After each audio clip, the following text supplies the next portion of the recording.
Hey, hello, and welcome to the Senior Lead Show. My name is Tia Diemo. So tonight we have Lorrie Morales. She's a speaker, an author, and an educator. She's the author of Adult Children and Aging Parents: Planning for Success While Navigating Later Life Caregiving. Hello, Lorrie. Thank you for coming on to the Senior Lead Show. Thank you for having me. There's a lot I want to ask you, Lorrie.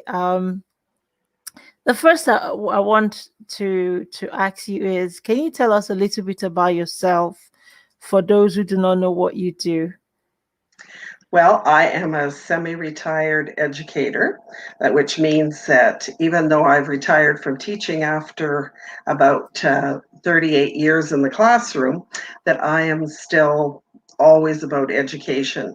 And so what I do is a little bit of writing, I do a little bit of teaching, a little bit of tutoring, and I'm always busy doing something, whether it's reading or going for a bike ride or visiting with family or friends. And I love to travel, so I've done a lot of that in the past. And I'm just excited about just helping others and finding ways to live out my faith. And I guess I always think about uh, what is his name? I'm just trying, the purpose driven life. That's right, Rick Warren. And I always tell my kids the first line is, it's not about you. So I'm always helping others some way, and there are lots of ways to do it. So there's no excuses.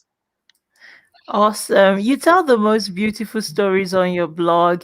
May I ask where you got this from? Was your daddy a He storyteller or was was. it your mom? Well, Okay. my dad was, yes. And it's amazing because some of the different experiences, not only that I've had, but just listening to people and their stories. And even when I used to travel, I loved it because I remember one time even I was in New Orleans and we were getting a ride through the French Quarter, and they were talking. The gal was sharing some things, and I said, we don't really.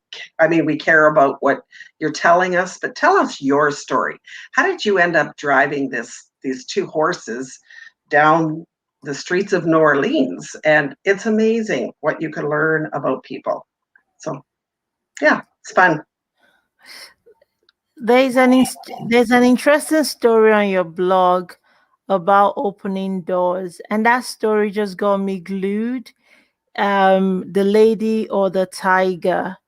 Do you Ah, remember that story? I Could you do. tell? Yeah. Okay. So when I used to teach English 10, so to high school students, there was a short story that we used to read. And anytime you read a story, there's always something the author wants to convey. And so this particular one, a man is madly in love with this woman, and of course the father says, you're not getting her just like that. You have to decide. um, I guess he wanted to make the man make a decision. How much do you love her? And so he put his daughter behind one door and he put the tiger behind the other, Mm. and he kept them separated. And he said, if love and destiny is to meet, then the door you open will be the destiny that you are to meet. And he leaves, when you read the last sentence, all it says is he opened the door, and you're left. You don't know what happened. So it's, well, I used to, when you teach literature, so of course that's called a cliffhanger. And you've been to movies where, what?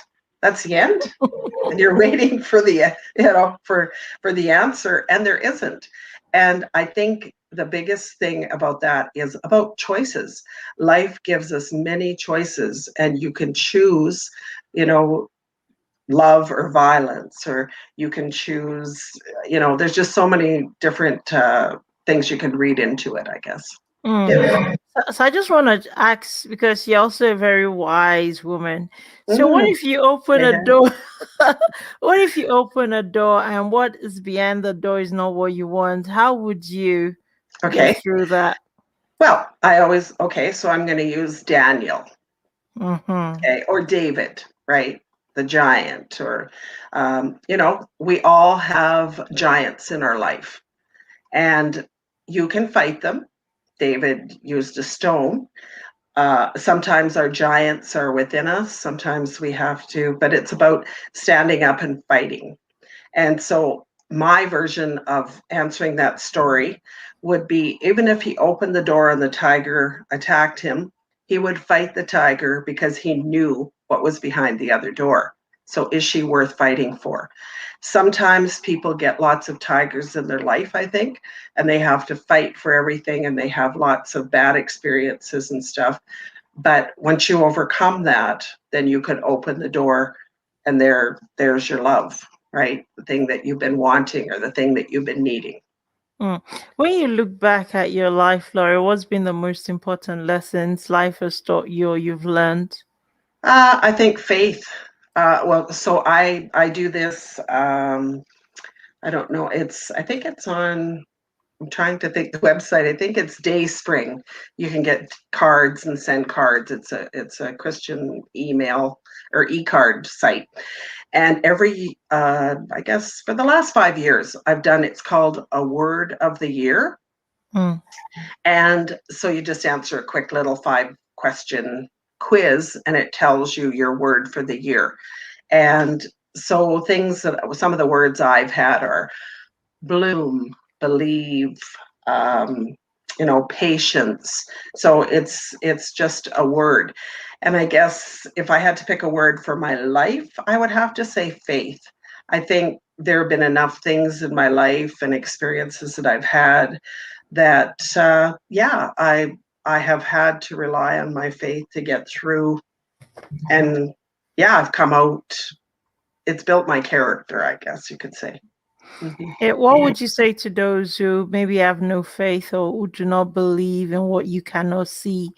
Because faith is built up because you believe in A what you higher can power. see. Yeah. Hmm. Well, I guess I would tell people, just look at a baby, look at the mountains, go into nature, look at a snowflake, just look at the intricacies, and um, just look all around you, and just get connected with your spirit. I think that's the biggest piece. I think a lot of people think, that faith is about going to church, or it's some religious thing. I It's a personal thing. It's your relationship, with the creator of the universe. And I think a lot of it is prayer and reading the word. There are lots of opportunities for conversations, and often people will have experiences if they do ask for it. Mm. God is a very giving, gracious, merciful, just, and even has a sense of humor, God. So when you ask for something and believe it, it will happen. So, mhm, Well, that's very profound. Often, you just said often people will have experiences when you mhm, ask for it. mhm. On your website, you've written, I have learned to tolerate more silences in my life. Especially during COVID here. Yeah, How yeah. do you tolerate silence? God, sometimes God Himself doesn't speak, No, he doesn't. And or I think, sometimes He speaks through the silence. yeah, that's right. And again, alluding to the Bible again, he wasn't in the wind, he wasn't in the storm, he wasn't in the earthquake.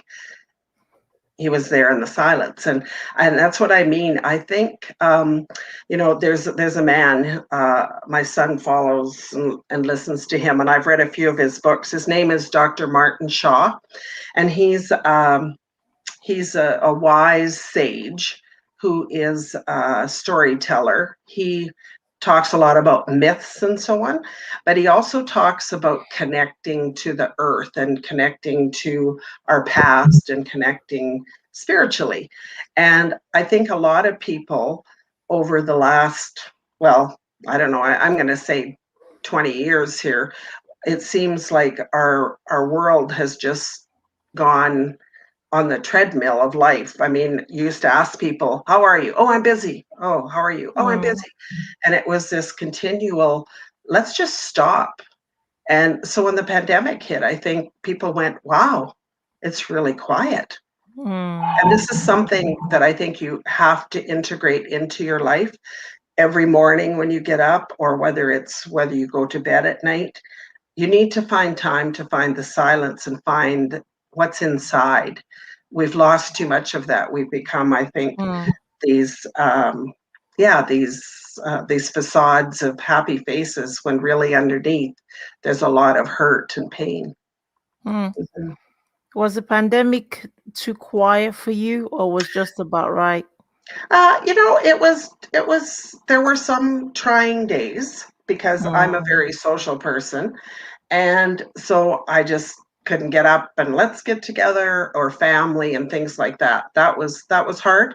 But we did Zoom, and you made do. I think a lot of retrospective thinking and, okay, how mm, am I going to do this differently now? So I guess more just time to go through some things, and do some more writing and take some courses, so I think there were a few days, but like I said, I think part of it is a mindset. You can get up in the morning and you could say, I want the covers over my head, or you can say, hey, I'm alive and breathing, I am ready for today. So it's a lot of thinking. It's a lot of head games, right? Yeah. So mm. self-talk.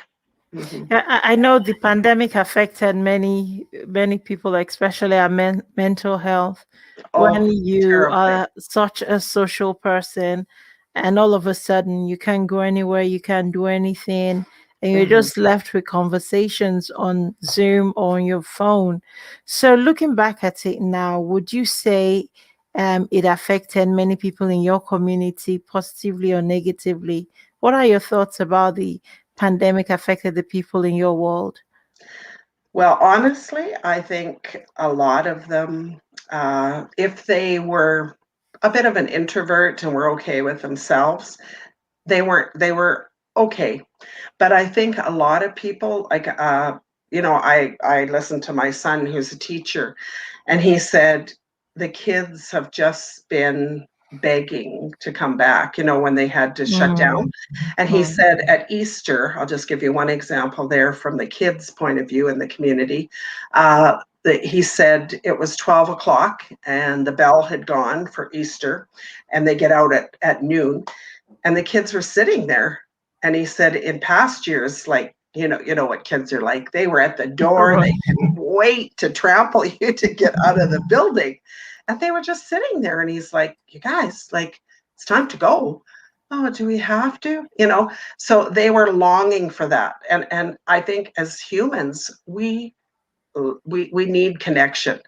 I am very fortunate. I have many beautiful friends, but two in particular, um, two sisters and two good friends. And we just decided we were going to go walking. We were going to keep our sanity, and we were, whatever, 3 meters apart, but we would get out and get our exercise. And that's something else that I started doing, is just saying, no, I need to take care of my mental health too. And Mm, so just, saying, hey, do you want to go for a walk with different people? But our community itself, I know with the seniors, it was really difficult. Friends of mine that said, they just wanted, to go visit and they couldn't. And one friend, her mother was in the room for 12 hours one day by herself, and all they did was come in and deliver the meal and leave. And I'm sure it was like that for more than one day. And mm, just listening to some of these stories of people being terrified, I wrote a short story about a woman who was terrified to leave her home, and just tried to put myself in that mindset. And it felt like you were peeking out the window to make, it just felt like you were, uh, yeah, just, it wasn't a positive time for many people. And I think at the beginning of the pandemic, we were all so loving and kind. People were honking their horn and drive-bys, and, bang the mm, pots and go, go, Mm, go. And now it's like people are raging, mm, they're at their thin snapping mm. level. I Yeah. don't know if you felt that. I don't know. I have felt that. Yeah, absolutely. Because it's gone long. It's gone on for such a long time, over a year now, and many people are tired. And I Mhm. hear you there. Um, I want to talk about your book. We can do Yeah. this. Adult children and aging parents planning Mhm. for success. Why did you write this book? It looks so beautiful, and you've got Thanks. all these bookmarks inside. Have you been Oh yeah, reading your own book? these are all my readings that I do and different references for people. Yeah. Oh, I see. So this was, Are you yeah, planning the volume two? I tried to think, okay, we need So something. nice. So I have a crazy story. So how did my whole book started with I my mother had cancer. She got it for the third time, and Mm, this time it mm, was bone cancer. It wasn't going to be good. My dad was suffering from vascular dementia, and my mother mm, was very concerned about my dad. And I'm the oldest of six kids. mm, And so and I live close to my mom and dad. My two brothers do, but daughters I think are different, right? And so anyway, long story short, I started looking for information. Okay, what do we do about finding a place for mom and dad to live? So, oh, well, there's this site and this and this and this. Okay, well, what about, and we just started going through some of the different things. Okay, well, we need to go to the bank and get this signature, and we need to get you the will, and we need, and I was like, whoa, whoa, whoa, this is like there's too many places. There must be like one source that you could go to, and there wasn't. So I started writing my book as my mother was getting progressively ill, and she passed away. And then my dad, we got him into a home in High River, where I live, south of Calgary. And I continued writing my book, and I actually uh, just finished it, and he passed away. And mm, but while I was writing my book, I was in Palm Springs, and I was by the pool one day, and I had gone there just after my dad had died, and just for a break, and there was a lady there, and she said, "Oh, why don't you jump in the pool? What are you doing? Are you here by yourself?" And she was chatting away, and she said, "Oh, you should come for supper with us tonight. We're going with this author." And I said, "Oh, well, I'm writing a book too." And she said, "Oh, what's your book about?" And I said, "Well, it's not a novel. It's a nonfiction." And I said, "It's about aging, parents." And she goes, "Whoa." She goes, "Oh, the guy that's coming for supper, he just wrote a book too." And I know he's from Wyoming or something. And he called it "Mom and Dad, Can We Talk?" And I mm, said, "Oh, this is great." So long story short, I met him, Dick Edwards. He did a little thing on the back for me, a little testimonial for me. And we got talking, and he was like, "Wow, this is exactly what I did." And he worked for the Mayo Clinic, and he traveled all over the world. So he gave me a lot of advice about what to take out of my book, what to put in. And I had another editor who was a writing instructor, really helped me a lot with just adding some things and that sort of thing. So between the two of them, and then I had a friend who said, "Oh, I know a publisher, and you should get a hold of Friesen Press." And she had a name and everything. And so everything just fell into place for, uh, yeah, that's a long story, but basically, I just wanted one place to go so I could get the information. And then to add to that, at the end of my book, I have a whole resource section. And just before my mom died, I met a lady who worked for Alberta Health. Well, she worked in Alberta Health, and she was very familiar with all the senior sites, and she was just a wealth of knowledge. So she put together all the different places for Southern Alberta. We didn't do a lot with Edmonton, but I did know that eventually I would like to expand that and add an extra chapter or something. You know what I mean? Like anyway, it's the whole point of the book is a guide for people when they're like, where do we start? And so I've done some workshops online with the book. I've done some in person. I have a workbook that goes with it, and just taking people through different steps. Sometimes they just want to look at the legality part of it. Some people are just looking at financial. So, and I did consult my lawyer, and got him to read the chapter, and a financial girl to read So I was making sure that my information was correct, and I felt it was important to add statistics. So I did a lot of research, and some of it's even outdated now. So for example, did you know that all these bank accounts that are left where there's no extra signature and somebody passes away, all that money goes to the government, $17 million a year. Like, that's a lot of money. And just little things. So I had takeaways at the end. And then the most important part, and back to what you said before about the storytelling, I told my story and other people's stories throughout the book. And that was really important to me, because that's what it's really about. Hmm. So, I'm sorry to hear about your mom and your dad, their passing. yeah, it was, I know where they are. And I'm just thankful that it happened before the pandemic, because Right. it would have been How long ago was this? Was it? 2017. My mom passed away in 2018, and a brother passed away in 2016. So it was, yeah, just Oh one dear. thing after the other. So the book was very cathartic for me in terms of Mm, just, yeah, just being able to say, yeah, this is what we went through. There were some great times, and there are funny times, funny moments, but there were yeah, also very endearing times. So yeah. I want to ask you, when you talk to people, are people not thinking about what happens when they pass? Do you find that people don't make plans? They nope, just leave it? they are they don't want to talk about death. Nope, don't want to talk about it. Oh, things will be taken care of. And I'm like, really? Do they know where your will is? Do you even have one? Oh, do I have to have one?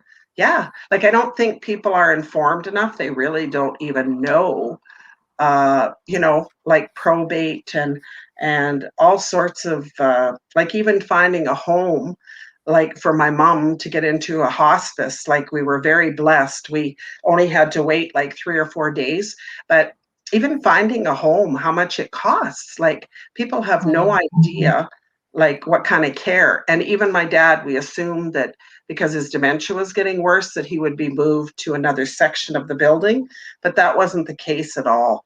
And so you really have to do your homework, and we're all going to be old someday, and and, mm, and I talk about it in my book. Don't blindly assume that if you have children that they're going to want to have you come live with them, or take over and dictate mm, your life.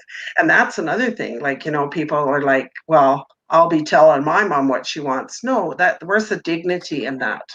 yeah. So there's a lot of things that people just don't really even consider, I don't think. And things like wellness, like how do you take care of yourself, or even things like the funeral. I mean, Mm, now with the pandemic, that obviously we can't have big funerals or anything. But even, do you even know, if you're married or whatever, do you know if your spouse wants a coffin or wants to be cremated? mm, Oh, I don't know. So, and I know when I talk to the funeral directors, they say, oh, the fights we have in our buildings when siblings get together and they like, no, mom wanted this. No, she didn't. And he said, there's like, it's not good. So some of those things should be in place, at least talked about and discussed, I think, to have that line of communication open so that it's not a big surprise. And even like the cost of a funeral, somebody said, wow. And dad said, oh, there's lots of money. Well, the kids ended up paying, like, you know what I mean? They didn't yeah. realize, oh, there was a mortgage on the house, and he bought a new truck, and like there were lots of things going on, and he was in debt, and they didn't have enough in the estate to pay for it. So Surprise. It is an important thing to consider. But what I find is when you talk about wills and what happens when you pass is all dark and scary. And so this is my question. Is it scary to talk about what happens You know, when you when you pass? know you're going, that's the part about being a Christian, I think that makes, why aren't you afraid? You know, why aren't you scared? And because I know that I've given my life to Jesus, and I know I'm going to heaven. There's, no question about it. And that's where that faith comes in again. And, you can't see the wind, and yet you see it and believe that it's there, and you see the effects of it. Well, God's like that too. And, so again, that spiritual connection, I think a lot of people, I taught school for, well, 38 years, and I can Mm, honestly say that at the last 10 years of my career, when I would ask kids, two questions. I would ask them. One, I would say to them, how many of you have been in a church? And a few kids would put up their hand and say, well, I was at my cousin's wedding, or, grandpa died and whatever. And as the years progressed, it was astonishing when I would even mention the word Noah. Who's that? You know? And one boy said to me, I said something about Jesus. Oh, my dad says that all the time, you know? And no, not like that. He's actually a real person. Like, so it was very interesting to see the decline in um, just belief systems, And I mean, don't get me wrong, there were some young Christian families within our system, but I know some of them left to go to a private Christian school. And I always felt, the mission field is here. Like, there's a lot of people that need to hear, um, yeah, about that there is life after death, and there are two places you can go. And people don't like to talk about the HE double hockey sticks, but it is real. And I look at what's happening even in the world today, and you can just, it's about the spiritual warfare that's really oh very yeah. pervasive right now, I feel. Oh yeah. What are people saying about your book, Laurie? Well, a lot of people, well, not a lot, I mean, people that I've talked to said they liked it because it was a quick, easy read. So it's only like, it's about 150 some pages. And you can go, and I guess part of it is just, just finding which section you need and going to look at it. And I actually had a girl email me on Facebook today, or email me. She sent me a message on Facebook and said, thank you for the book. I wished Mm, I would have had it when my parents had passed, because mm, there's a lot of information. And I said to her, what you need to do is pass it on to your children. oh yeah. So, yeah. Oh yeah. Oh yeah. Um, yeah, that's so sweet. That's so sweet. So it's always nice when we hear from people who read our books, who read the magazine, for example. So Yes. what next for you? So you've written this book, you've Yeah. traveled the world. What next? Well, I have a grandson, so I'm hoping that takes up a little bit of my time.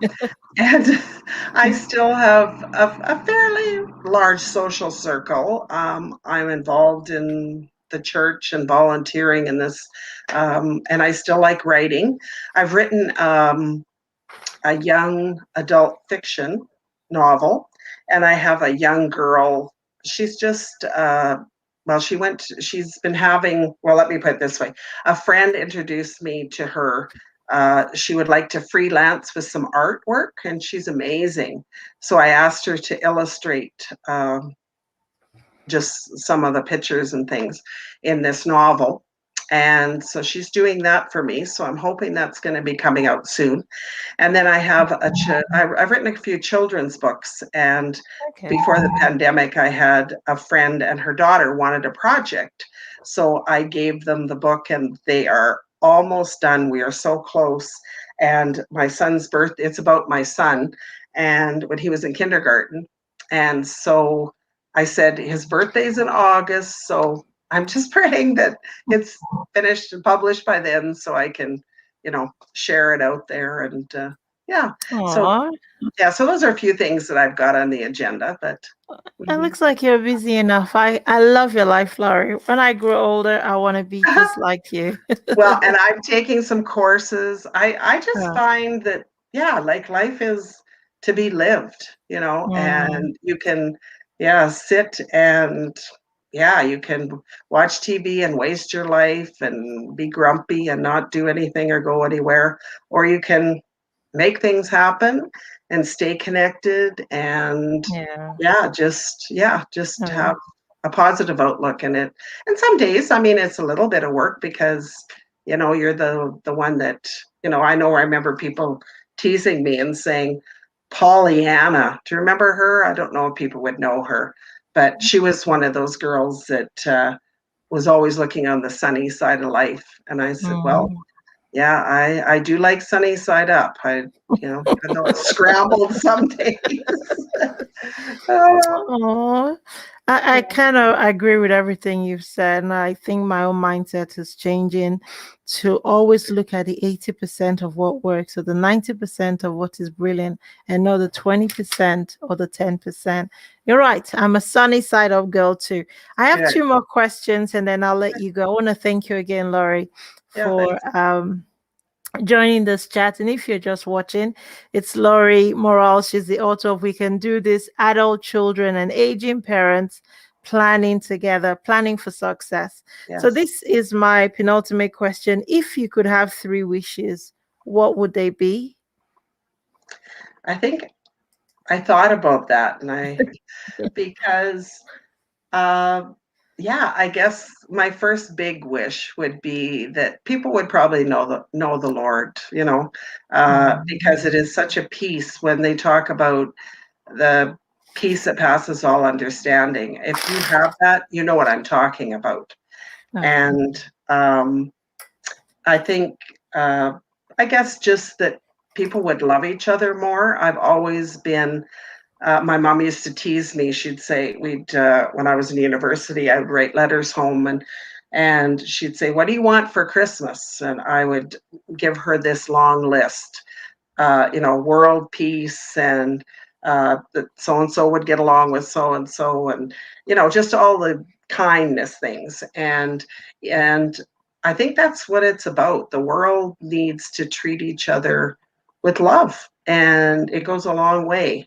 And I guess that leads to peace, whether it's peace in a relationship, peace with people. I'm a peacemaker. I don't like conflict. I don't like fighting. I hate to see the atrocities in the world. It just breaks my heart. And so I think if we started at the top and worked our way down, if you have God first in your life and then you love and care and are kind to people, then you'll have all those things. You would have peace. You would have, yeah. hmm. So, what books, may I ask what books you're reading right now? What book you're reading right now? Yeah, so I'm a voracious reader. So I have about three books on the go. Ah, Um, I just finished The Good Egg, I think it's called. She's a new novelist. It was a lovely story about an older lady who, um, yeah, it was just a fun read. So I do those kinds of reads. Louise Penny is another one that I like. She's Canadian, and those are nonfiction. I just finished one. It was about the Muslim women, and their stories right now. I mean, I should have brought my little stack with me, and I just finished that. But I'm always reading somebody's memoir or somebody's story, and I mm, like to dabble in historical fiction. I really enjoy that a lot. So, but mm, definitely. And Martin Shaw, I just finished. It's called, yeah, Don't Cover the Smoke Hole. And he talks about there is a myth that, and I'm trying to remember which tribe or which indigenous group it is, but they used to believe that if you want to hurt people, you crawl into their tent and you close up the smoke hole because then God can't get through. Mm. And he talks a lot about, yeah, so that was, and he talks about, he's got 3 stories in his book about, and yeah, it's very interesting. Mhm. Mm. Mm. So, Oh, that's beautiful. Can you tell our audience where we can find your book? And I'd like you to leave us with a quote, a scripture, or a line of a song you cherish most. right. And before I say that too, my Bible is a daily. That's number one. So just so you Mm. know. Yeah, so my book, you can go on my website, just lorriemorales.com, and you can buy it from Amazon. You can also go to Friesen Press, and it is, yeah, it's on there too. If you just type in the whole title and my name, then it'll come up. The link will come up. I have it in a number of bookstores around the area here and in Calgary. And I also ship it if people want a copy. I also am hoping to get it out to way more bookstores. And interestingly, my nephew's getting married in at the end of August, and my sister lives part-time in Edmonton. So I'm going to be in Edmonton. So I'm Oh, thinking, yeah, I think what I need to do is probably meet up with you. And yeah, that was so nice. yeah, and just I think it'd be fun. And just get some I'm right now I'm in the what happened is my book launched on Thursday, April, whatever it was, or March, sorry, it was March 6th. And the world shut down on Monday. Oh, goodness. So that, and so everything, I had speaking engagements lined up and I had book signings. And of course, everything went, out of, Flatline. off online, right? Yeah, offline. Mm. And so I had to kind of reinvent some of my ways of, getting it out there. So I'm working on that. And that's a work in progress. So yeah, so it's pretty fun. And I guess a quote would be, yeah, I mean, Isaiah uh, 40:31. I believe that's what it is. I have to look again. But they shall mount on wings like eagles. That is Mm. my all-time favorite. They shall run and not be weary. Yes, And Lord. I love eagles. We live in a part of the Alberta where we see them a lot. Hawks and eagles and crows and magpies too. But nonetheless, when you watch a bird, an eagle soar, and the beauty of an eagle is that I don't know if people know this, but they actually push them out of the nest. And when they start flying and they falter, and just before they go to hit the ground, if they're not going to make it, the eagle will come down and carry the bird on their wings so that they can do it Mm. again. And it's quite an amazing thing. I've seen it. And growing up, my dad had a friend who had a peregrine falcon and he raised them. He was one of the guys in southern Saskatchewan. He was actually from Edmonton, Fort Saskatchewan. And they would go down the South Saskatchewan and collect the eggs. And they would go, and he started incubating them because DDT was being used in the fields and they were finding that the bird would sit on the egg and it would crush it. So they started collecting a few eggs from all these nests and raising the peregrine falcon. And he ended up with the Order of Canada and actually presenting a falcon to the Shah of Mm. Arabia or something because they find, Mm. falcons are very important. Anyway, that's my favorite verse. And they shall run and not be weary. Yeah, there's days when you're absolutely exhausted, but you know what? You just, God gives you the strength to keep going. Yeah. Amen. Amen. Amen. This has just got to be the loveliest media chat in a long time. And I feel Oh, good. refreshed. Oh, good. And I love you You're so so much, I love your Laurie. name. I was like, oh, that's because my one of my sons is Ty, Ty. So when you Okay, said, Ty. oh, tea, that's so sweet because I that's what I drink every day too. So with an it's A, a but It's shortened for different name for Tundun. So my name is actually Tundun, but I just Yeah. shorten it to T. I love nickname. Well, like me, my name's Lorraine, but everybody That's calls me right. Lorrie. So, Yeah, fair mhm, enough. yeah, I don't want to let you go, but we must end the show right that's right. here, We do. right now. Yes. Yeah. Well, we'll stay So connected. absolutely, I'm going to end the show, but could you please stay for one quick minute? This is something I like to say. Sure. So that was Lorrie Morales, the author of We Can Do This, Adult Children and Aging Parents Planning Together. Thank you all for watching. See you next time. Thanks for having me.